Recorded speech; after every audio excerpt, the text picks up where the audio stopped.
I love when it makes that noise. Welcome back to Popcorn Lore, guys. The Yay! podcast Yeah, where we're we off talk for a about few weeks, but we're back. we're We're a back bit with a vengeance. the vengeance, Die Hard 3. ready to tackle a So deep movie, deep and uh, disturbing movie. deep and disturbing again. as long as we can remember, As long as we can remember, yeah. right? Right, exactly. Well Yes. said. All right, so what do we say? Cue the music. Cue the music. Cue the music.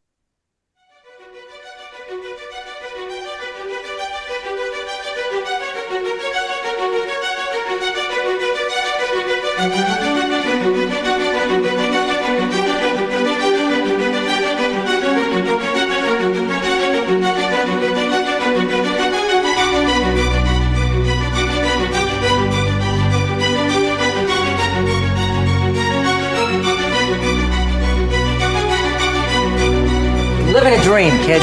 A dead wife to pine for. A sense of purpose to your life. A romantic quest that you wouldn't end even if I wasn't in the picture. I should kill you. Quit it, Lenny. Come on. You're not a killer. That's why you're so good at it.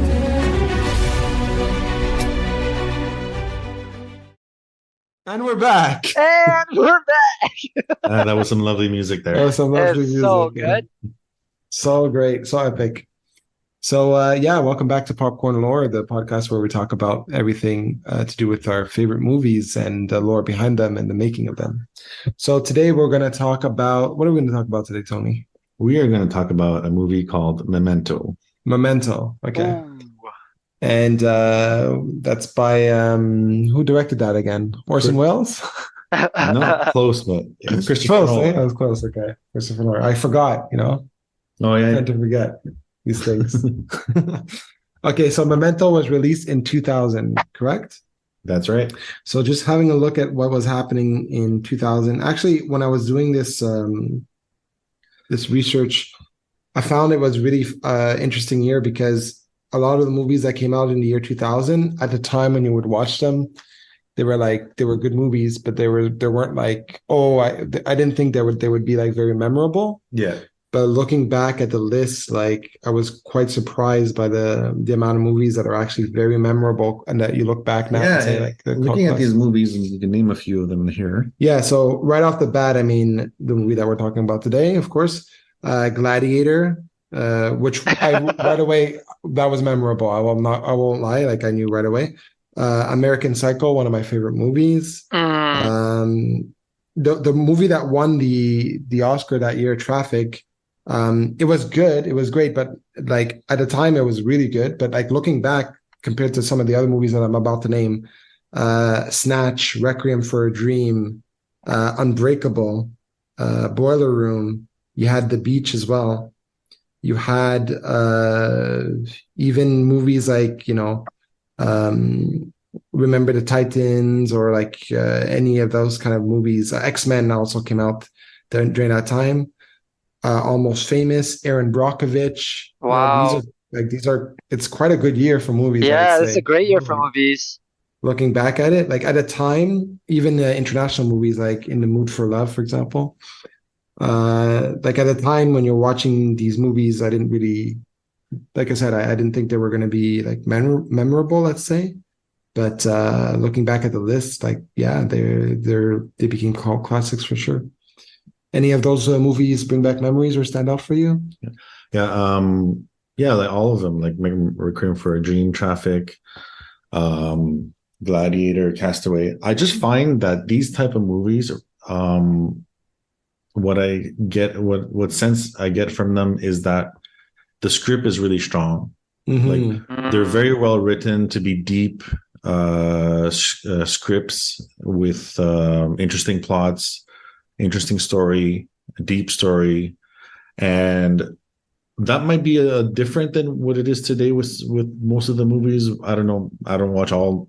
I'm not super up to date, but I mean, they didn't focus so much on special effects and CGI and stuff like that. A lot of these movies is just it's really the story. Yeah, And Memento, I feel, is part of that. definitely. I would Yeah. say, just to comment on that, it's less formulaic, I'd say. Yeah, Whereas today, I feel much like less formulaic. it's like really more formulaic in that Like sense. a lot of these movies, like Memento, Requiem for a Dream, American Psycho, and Traffic, they it's like the script is out of the box. Convoluted, You know what I and mean? yeah, It's like it's really different and it's really innovative.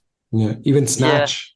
Even Snatch, yeah. Yeah, that's another I one. think that was the trend. It was they were looking for strong writing at that Mhm. time, the producers, and that's why a lot of these movies, they have a strong lasting power, Right. and in the long run they became classics, right? Right. All right. Moving on to Christopher Nolan, who directed Memento. What was your first contact with this movie, Tony? Memento. It was kind of like at the time, like 2000, I was just walking in the video store, and there was VHS tapes, and I came across this movie, Memento. No one told me about it. I just read the description in the back. It seemed interesting. I saw the director, Christopher Nolan. At the time, I never heard of him before. I don't think anyone has, because I think it was his first. It was his first big movie, kind of after following it. But this one was still an independent movie. But it was one of his first movies. Like his first actual movie was Following, right? From '98. Yeah, but this is one of his first movies before he became famous. Right. And I just picked it up, and I think I was amazed by it. The first time I didn't understand the story, the plot. I didn't get the whole plot. The first time, like I got the concept of the story, which I'll talk about. Right. But I didn't understand the full plot until I rewatched it last week, right? 2 weeks ago. So it's not an easy movie to watch. Basically, it's frustrating to watch. And that's kind of the point of the movie too, which I'll talk about. Okay. So I'll just give a little background on the movie. Yeah. I just wanted to ask Aaron before, what was your contact with the movie, Aaron? In terms of Memento, I watched the movie a little bit like later. I definitely didn't see the movie at all when it came out. I think for some reason my dad had like rented it, and I started watching it with him, and then it was like I don't know why, but I never finished the movie. So then when I saw the movie like years later, I remembered little bits and pieces of the movie, which is actually kind of ironic considering what the movie is about. Yeah. But the reason I watched the movie was just because I remembered that it was like somewhat of a, I don't know if it's critically acclaimed per se, but it's like more like kind of cult classic. It's popular, and obviously, I went through a phase where I was watching lots of Christopher Nolan movies, so that was kind of my experience with the movie. And since watching it for the first time, I think this time was probably my third or maybe fourth time watching the movie. So I'm a fan for sure. I've seen it a few times. Something I'm interested in doing is watching it in a different format, which I'm sure we can talk about a little bit later. Okay. Okay, awesome. All right. So just give a little background.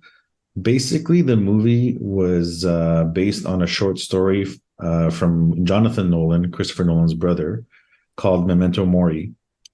He laid out the outline of his. It was actually of the book, the short story.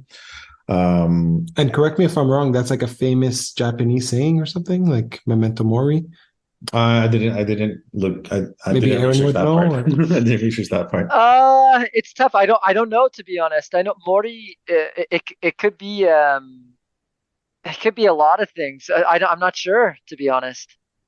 Okay. Well, the name. I'll talk about. Or sorry, it's actually, I'm just looking it up now. It's a symbolic trope. I thought it was actually Japanese, because I would always see like the t-shirts with like the kind of the skull, and it would say on the bottom of it, like in the Japanese okay. art, and then it would say Memento interesting. Mori. But it's actually just a symbolism, basically, a reminder of inevitable death, basically. Okay. Oh wow.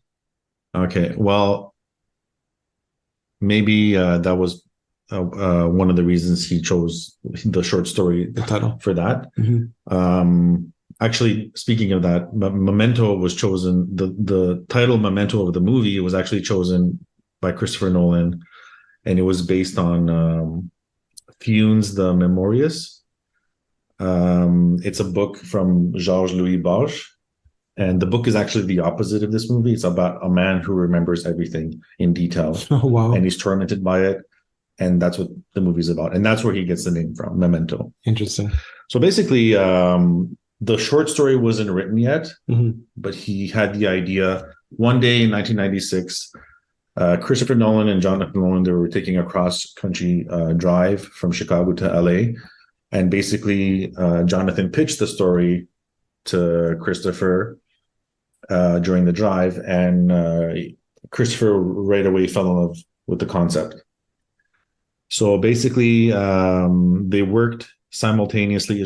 Jonathan worked on the short story book, and Christopher worked on the script at the same time. Mhm. About 2 months after he started writing the script, he decided to make the story backwards. Christopher? Christopher, yeah. Okay. He decided So originally he that's decided not that how it when he was. decided when the film when the movie was going to be shown, filming count reverse chronological order, Right. which I'll get into when I describe the movie. In 1997, the script was shown to publishers, and Newmarket said it was the most innovative script they have ever seen, and they took it on. It premiered in September 5th, 2000, opened in 20 countries, and based on the budget of 9 million, it earned 40 million. It was critically acclaimed, and it had a cult following. For the casting, Brad Pitt was originally cast as Leonard Shelby. But he was interested in the role, but he didn't take it because he had a lot of scheduling conflicts. And then I could picture him though in the film. Yeah, he's kind of if you look at Brad Pitt in his kind of his Fight Club type role, like energetic and all that stuff. I can see him doing a good job. You know what I mean? Yeah, with the physique and everything, like you could see him, right? And then, well, after he was rejected,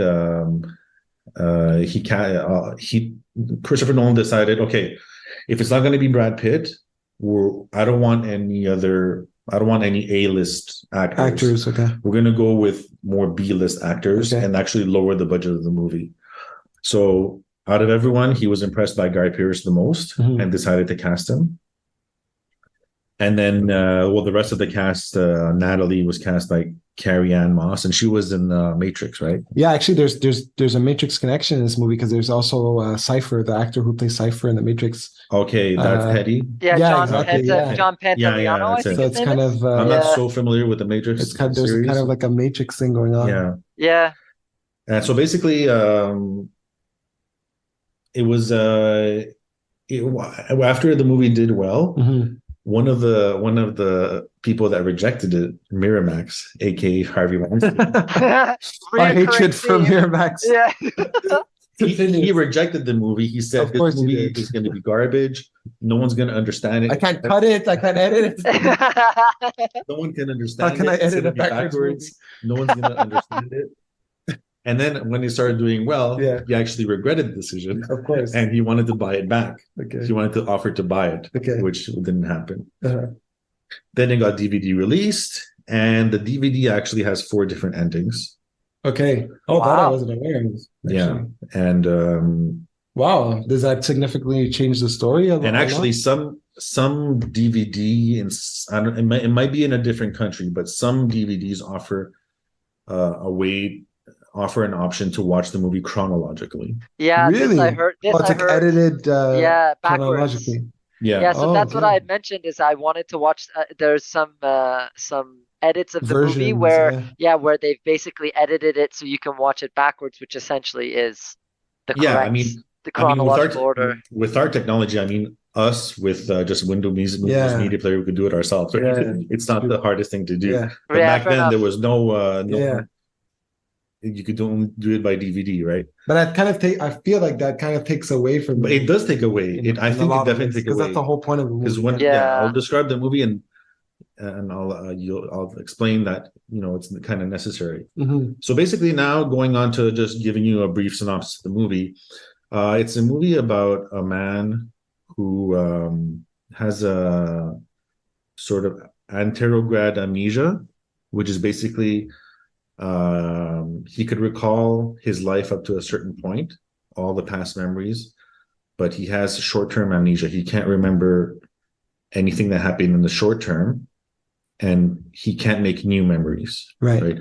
This is as opposed to retrograde amnesia, which we view as regular amnesia. What we view as amnesia is retrograde amnesia, which is basically you can make new memories. You remember the present, the recent history, but you can't remember past memories up until a certain point.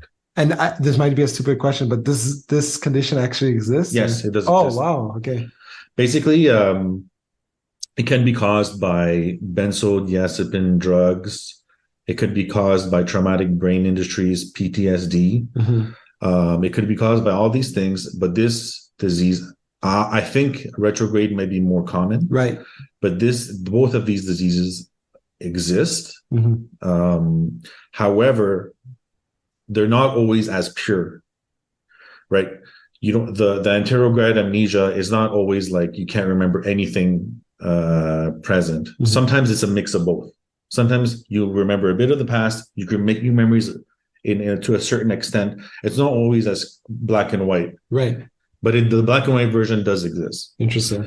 So this character has this condition, and he used to be an insurance broker, and one of his clients, her husband, had this condition, and he keeps referring to that patient who had that condition, and then he ended up having it himself after a traumatic experience, which was basically the murder of his wife by two culprits. And basically his whole life after it was trying to figure out who did it. But the problem is he can't remember past. He can't remember past 1 or 2 minutes prior. So after a certain amount of time, everything gets erased and he starts from scratch. And the movie is shown in two different parallel ways of showing it. It starts off with they show the scene, let's say from minute 1 to minute 3, and then let's say it's from minute 5 to minute 7, and then it goes from minute 3 to minute 5, and from minute 1 to minute 3, with a little bit of overlap so it won't confuse people too much. So basically, you're going backwards. You're going forwards, then forwards 2 minutes, backwards 4 minutes, forwards 2 minutes, backwards 4 minutes. That's how the movie is shown. So there's a rhythm to it. Yeah, basically. that's the color. When it's in color, that's how it's shown. And then when it's black and white, it's different. It's basically going forward in one part of the movie where he's talking to someone on the phone. Right. And while he's talking to them, nothing's really happening. He's just basically describing what he has, describing his past, describing everything that's happening, and then the black and white is going forward. Mm-hmm. And that's about it. And then that's how the movie is shown. And my opinion of the movie is that, like I said in the intro, it's frustrating, it's confusing, Mm-hmm.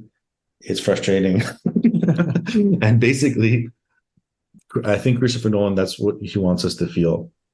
Okay, so because that's what the character is feeling. That's what the character's Yeah. feeling, and that's how people with that disease actually feel. Yeah. So, for example, there was one scene where it starts off and the guy's running, Right. and when we watch it, we just watch someone running. Yeah. We're trying to figure out. We're looking at the environment. Why is he running? Exactly. Yeah. What's happening? Why is he running? Right. We're looking for an explanation, Mm-hmm. but the character is also feeling the same way. He's also, why am I running? What am I doing here? What's going on? Why am I running? Who am I? Am I running from somebody? Am I running from? So we feel exactly what the character feels. And that's my example of how the director wants us to feel when we watch the movie. Yeah, it's a very interesting take, and I think he really delivered on that point, because when you mentioned that, I was like, oh, that's probably what he wants us to feel. Yeah, and that's the mark of a great director, right? Yeah. I mean, and like I said, the original story wasn't meant to be played backwards. Right. That was Christopher Nolan's idea. Yeah, and that's Christopher Nolan's genius. Definitely. So that's an accolade to Christopher Nolan to create that, right? And I'm not a huge follower of all of his movies. Like you probably are more than me. Yeah. But I'll always remember him from this movie. Right. Yeah. His genius from this movie. It's funny because personally, I only saw Memento years later, and I was already a huge Christopher Nolan fan, and I didn't watch Memento. And watching this movie, you can tell the seeds of so many things of Christopher Nolan that I find, like, now retroactively looking back at this movie, like convoluted scripts, time, messing it with time, like even like Interstellar. Well, not just Interstellar, like a movie like Tenet, for example. Yeah. Or Interstellar. Like he likes to warp things. And I feel that like he was smart in the sense that because off of the success of Memento, he was able to direct Batman Begins, and he basically made those movies kind of like his cash, his green light, basically, to do the movies that he really wanted to do going forward. And even a movie like The Prestige, I think that's a great example as well, because it's not, like you said, it's not something that's linear. It's very focused on certain perspectives.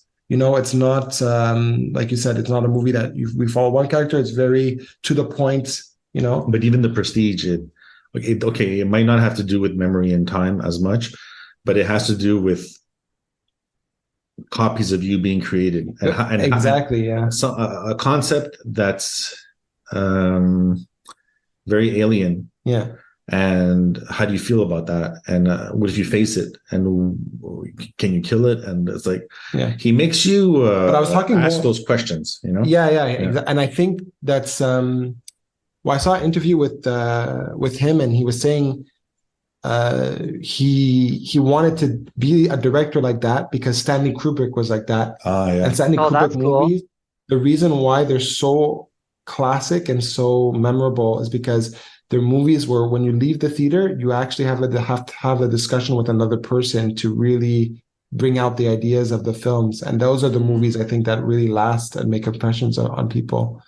But going back just quickly to The Prestige, even a character like Christian Bale's character, because, and I don't want to spoil the movie for anybody that saw, because of the kind of like surrounding amidst his character, he's kind of unsure as to what happened, because there's kind of like two sides to his character, So he likes to deal with these characters that are like, kind of convoluted and not so linear, I saw something that was saying how the first scene in Tenet was actually heavily inspired by Memento, because there's a bunch of stuff in the movie where it works. Like even in Tenet, there's aspects of the movie that works backwards, and where it's again, not to spoil the movie, but it's kind of a loop.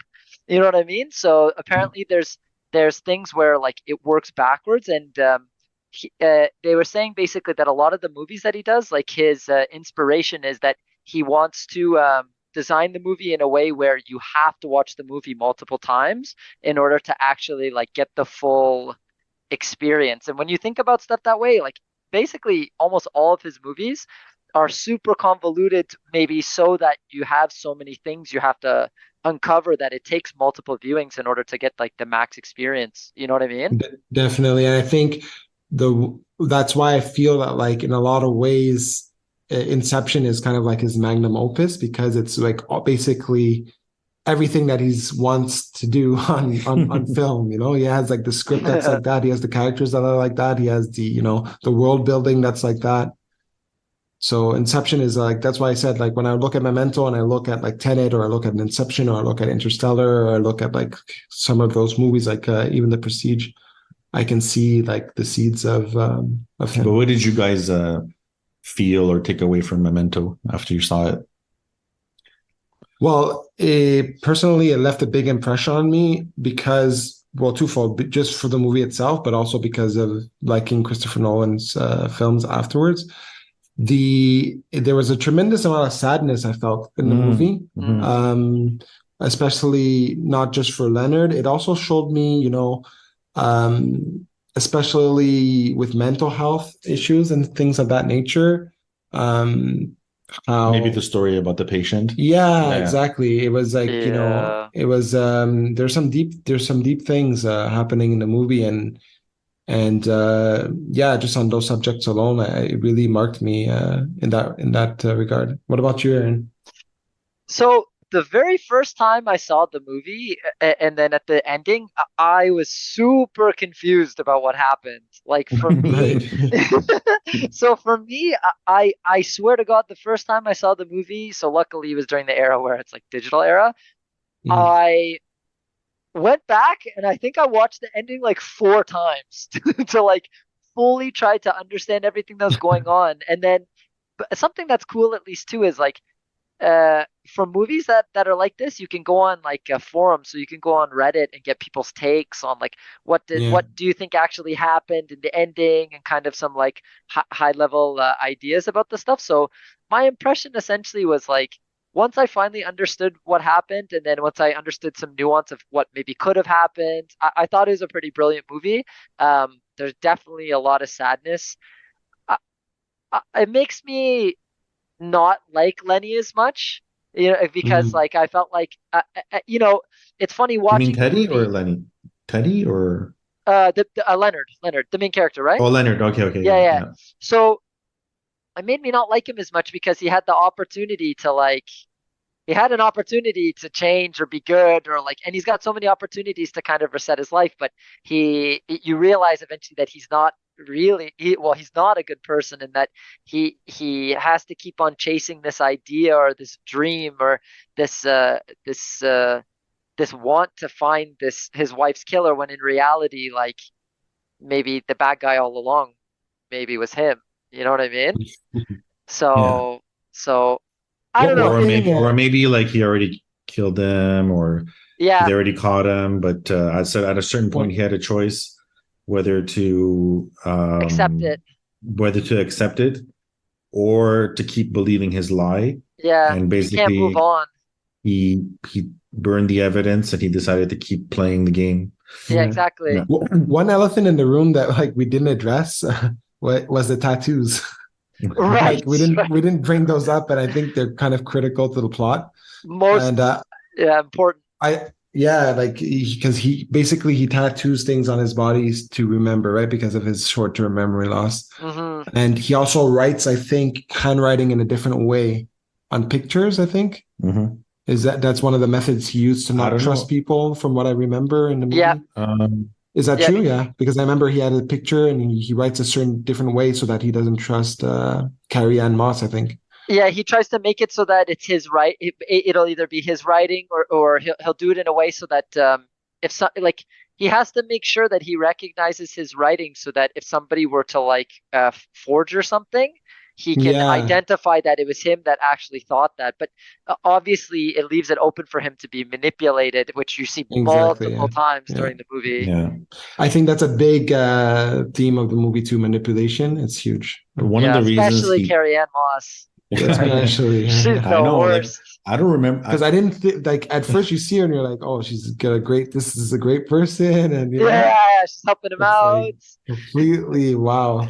But I think one of the reasons he writes stuff down is he says, I think it's early in the movie, that only trust facts. Memories and beliefs and all these things, they're not accurate. He learned this from his profession as an insurance agent. Right. So basically, everything that he wrote down, it's known facts, right? This I'm person going to did use this. air quotes, bunny air quotes, known facts. Yeah, known facts. But in the end, he manipulates himself by putting false Yes. facts. But that's another story. But basically, the whole concept when he started doing this is that okay, this person's license plate is this, right? But like we said, there's another story to that too. So Yeah. yeah, but he basically tattooed and wrote down pictures on Polaroid because according to him and the way he works, he only writes facts, right? And how did you I guys feel about the? Sorry, go ahead, Aaron. Oh, so I was going to say, I just reminded of I find that one of the most saddest scenes in that movie is the one where Carrie Ann Moss's character is telling him she's going to manipulate him, and she's obviously saying a lot worse Yeah. stuff than what I'm saying. Yeah, Like And you're not then, gonna remember anything yeah, you're anyways, not or going to remember this. And she calls him all sorts of terrible stuff or whatever. yeah. And then she gets him flustered on purpose. And then he's like, don't forget, find a pen, find a pen. And then the scene resets, right? I was just like, yeah. oh my gosh. Yeah, I know. that That's was such a sad scene for me. yeah, I always thought that was really horrible. because it's almost like she's taking advantage of a mental patient. She is. Well, She she is. is. It's not She's like willing, yeah, and she's even telling it to his face, right? And there's yeah, nothing he can do about it.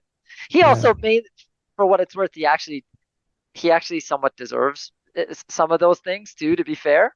Mhm. But that's neither here nor there. Yeah, so just final thoughts on the movie. I think it was interesting for me to go back to watch this movie because like I never watched it when it first came out in 2000. I saw it later on, but not around that time. I really got introduced to Nolan with Batman Begins was kind of my Mm, first Nolan binge, and then in between that, I really liked The Prestige, and then obviously The Dark Knight, and then it just continues from there. But recently, did you guys see Oppenheimer or no? I haven't seen I it have yet. Yeah, I not. haven't seen it yet. Yeah, but I plan to go see it. I think it's a Christopher Nolan film, right? You can't Yep. miss those. But Yeah. one thing I wanted to talk about in this movie is that there was a time period, and I saw this interview with Christopher Nolan where he's talking about like there was a trend going on where it was like alternate realities or like realities kind of like questioning reality, I should say. And a movie like The Matrix was like that. Memento was around that time, and another movie called Dark City. And those movies were kind of like one after another. And he talked about specifically about Memento being like that and how that those films influenced a movie like Inception. So it's kind of like interesting to know that like after watching this film, because like I said, you can really get that sense of just alternating, like yeah, just like affecting reality kind of thing, you know? Yeah, well, now we know us and our lively viewers understand Christopher Nolan's style and what he tries to do with movies. And I think, correct me if I'm wrong, like Jonathan Nolan has been like he's been working with him like on scripts for a long time. Like it's not just for I think Yeah. even for like other movies of his, like The Dark Knight. I think he's also a co-writer, and you know, and I wouldn't be surprised because Yeah. I mean they did a great job in this movie, and yeah, they should stick together. I hope so, they're brothers. Yeah, they're quite But close. I think. I think Yeah. he writes Westworld, you know, Okay. the show. Right. I think I heard that too. Yeah. So any closing thoughts from you, Aaron? Not so much. Like, I really enjoyed the movie. I'm a Nolan fan too. I haven't seen like all of his films, obviously, but at the same time, like, I think the type of movies that I generally love are the ones where either you watch them multiple times or, like you mentioned, you have to like have a conversation with somebody Talk to about. really get the like full experience. So And you those, mentioned a website. I wanted to say if you're really a big fan of Christopher Nolan, there's a website that I went on since The Prestige came out because of just that, talking about his films and just movies in general. It's called nolanfans.com, and I think it still exists. Oh wow. Yeah. So they have like a sub forum for like all of his films, Oh, for and all they of his go movies. That's kind of cool. I didn't really know in about depth. that. Yeah. Yeah. Yeah. But yeah, I'm a fan of his movies. I obviously love this movie, and I'm looking forward to watching Oppenheimer. Awesome. And you, Tony? Yeah, like, well, I am the one who chose this movie, and Yeah. when I chose it, I don't know why I was thinking about the movies I'm going to choose, and this one came to my head because I was pretty sure it'd be a movie that you could have a lengthy conversation about. For sure. And I also wondered while watching the movie now, because when I watched it, it was in the era, it was like when it came out on VHS, which was a year later. But now that I watch, I'm like, I wonder if they filmed it now, how it would be like. Everyone, no one has Polaroids anymore. Everyone has cell Right. phones for Yeah, pictures. yeah. Like, how would it be with the cell phone, right? That's true. Yeah, but that was Right. It's Yeah. so true. So that's it for the lore on Memento. Aaron, next week it's your week. What are you thinking Yeah. of picking?